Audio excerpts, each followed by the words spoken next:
សូមជម្រាបសួរបងប្អូនពុទ្ធបរិស័ទជិតឆ្ងាយនាងខ្ញុំជាក្រុមបបធ្វើបបចែកជូនបងប្អូនញាតិមិត្តទាំងអស់ដែលនឹងអញ្ជើញមកកម្មវិធីបុណ្យឆ្លងចូលឆ្នាំថ្មីនៅវត្តព្រះពុទ្ធរាមសីទីក្រុងវូហ៊ីរដ្ឋ New Jersey នៅថ្ងៃសៅរ៍អាទិត្យទី26-27 ខែ 4 ឆ្នាំ 2025 ខាងមុខនេះសូមអញ្ជើញបងប្អូនចូលរួមឲ្យបានកកក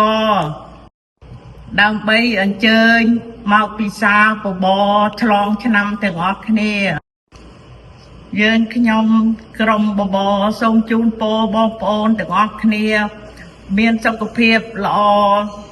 ធ្វើដំណើរទៅណាមកណាសូមឲ្យបានសុវត្ថិភាពសូមទេវតាឆ្នាំថ្មីជួយថែរក្សាបងប្អូនទាំងអស់គ្នាគ្រប់ពេលវេលាសូមអរគុណ